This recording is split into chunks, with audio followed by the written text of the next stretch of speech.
নমস্কার, সময় কলকাতায় সবাইকে স্বাগত। এই মুহূর্তে খেলা হবে নিয়ে সঙ্গে রয়েছে আমি পায়েল। চোখ রাখবো খেলার খবরে। কলম্বোয় উড়লো ভারতের তিরঙ্গা। প্রথমবারের মতো মহিলা টি-20 ব্লাইন্ড বিশ্বকাপে চ্যাম্পিয়ন হয়ে নজির গড়ল ভারতীয় দল। টুর্নামেন্ট জুড়ে অপ্রতিরোধ্য পারফরম্যান্সে সুফল মিলল ফাইনালে নেপালের বিরুদ্ধে 7 উইকেটের দুরন্ত জয়। টসে জিতে তাদের ফিল্ডিং নেওয়ার সিদ্ধান্ত সফল। নেপালকে 20 ওভারে 114 রানে থামিয়ে দেয় ভারত। এরপর 12.1 ওভারেই তারা পৌঁছে যায় জয়ের লক্ষ্যে। খোলা শরীরের 27 বলে অপরাজিত 44 রানের ইনিংস জয়ের ভিত গড়ে দেয়। মাত্র 3 সপ্তাহ আগে সিনিয়র মহিলা দল একদিনের বিশ্বকাপ এনে দেশের আনন্দ বাড়িয়েছিল। তার রেশ কাটতে না কাটতেই দৃষ্টিহীন মেয়েদের এই ট্রফি যেন উৎসবের নতুন মাত্রা যোগ করলো। 6 দেশের এই প্রতিযোগিতায় সেমিফাইনালে অস্ট্রেলিয়াকে হারিয়ে ফাইনালের পথে হাঁটা ভারতের মেয়েরা শেষ পর্যন্ত দাপট দেখিয়ে শিরোপা ঘরে তোলে। দৃষ্টিহীন ক্রিকেটের রচনা করে নতুন অধ্যায়।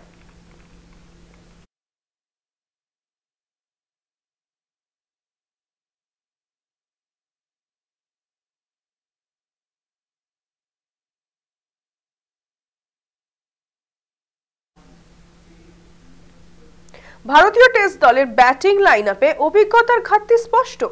বিরাট কোহলি, রোহিত শর্মা, চেতেশ্বর পূজারা নেই। তার উপর এই টেস্টে চোটের জন্য শুভমান গিলও বাঁধের বাইরে। এতগুলো স্তম্ভে একসঙ্গে সরে যাওয়ায় দলের এই শোচনীয় হাল স্বাভাবিক বলেই মনে করেছেন প্রাক্তন ভারতীয় কোচ অনিল কুম্বলে। দক্ষিণ আফ্রিকার পেস বাউন্সের সামনে গুয়াহাটিতে ভেঙে পড়েছে ভারতের ব্যাটিং। ইডেনের স্পিনে যেভাবে নড়বড়ে ছিল, একই দুর্বলতা আরও স্পষ্ট হয়েছে এবার। কুম্বলের মতে গত কয়েক বছরে কয়েকজন অভিজ্ঞ ব্যাটার দলে না থাকায় প্লেয়াররা কিছুটা বেসামাল পরিস্থিতিতে পড়েছে বলেই মনে করেছেন। তার কথায় নতুন ব্যাটারদের সময় দেওয়া উচিত হলেও সমস্যা হচ্ছে ধারাবাহিকতার অভাবে। দীর্ঘ 10-12 টেস্ট ধরে একই চিত্র। ব্যাটিং অর্ডারেও নেই স্থিরতা। কিংবদন্তি স্পিনারের আক্ষেপ, পরিস্থিতি কঠিন হলেও আরও একটু চেষ্টা তিনি আশা করছিলেন।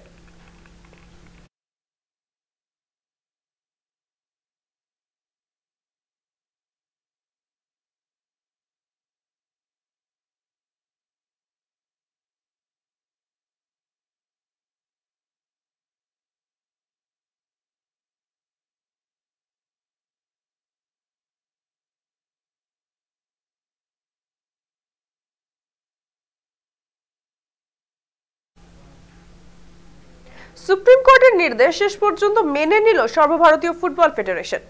বহু বিতর্কের কেন্দ্রবিন্দুতে থাকা নতুন সংবিধানের 25.3 সি ও ডি ধারা সোমবারের বৈঠকে আনুষ্ঠানিকভাবে মেনে নিল সংস্থা। ফলে একই সঙ্গে জাতীয় এবং রাজ্য দুই জায়গায় আরো কোনো কর্তা পদ দখল করে থাকতে পারবেন না। দীর্ঘদিন ধরে স্থগিত থাকা এই সংশোধনী ফেডারেশনের অভ্যন্তরে নয়া সমীকরণ তৈরি করছে।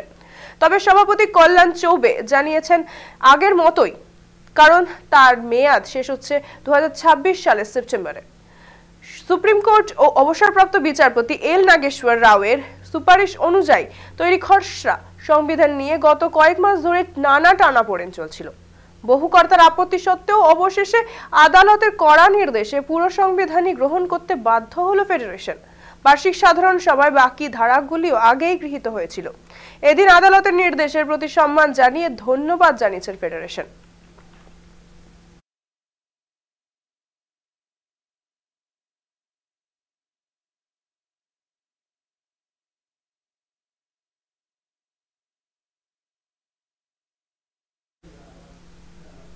প্রতিপক্ষের সাথে ঝামেলা করে ফুটবল ম্যাচে লাল কার্ড দেখাটা একটা নিত্য ঘটনা, কিন্তু সতীর্থের সঙ্গে বচসায় লাল কার্ড দেখার ঘটনা এই প্রথম না হলেও বিরল।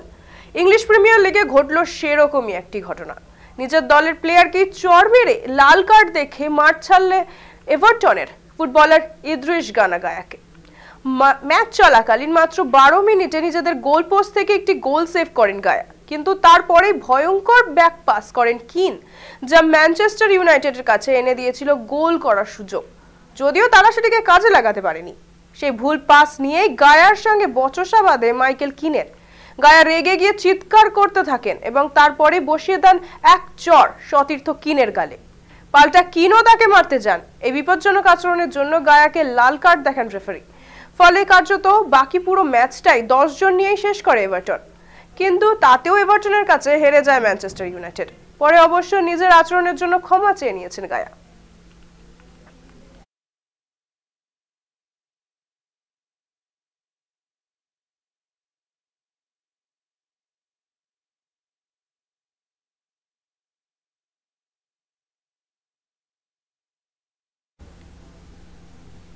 মেয়েদের খেলায় আবারও বিশ্বজয়ের স্বাদ ভারতের ঝুলিতে।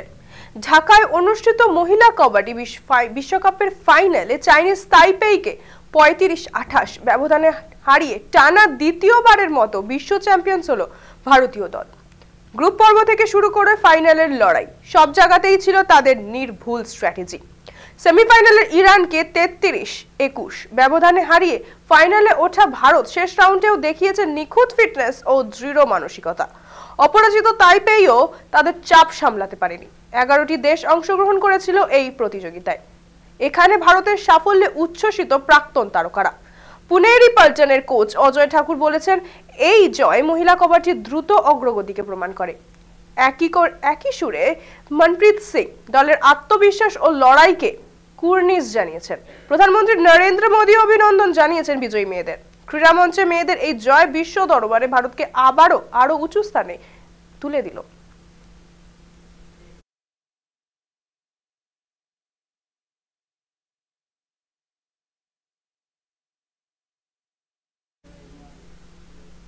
খেলা হবে এখন এই পর্যন্তই। খেলার দুনিয়ার অন্য সমস্ত খবর পেতে চোখ রাখুন সময় কলকাতার পর্দায়। সময় বলবে সময়ের কথা।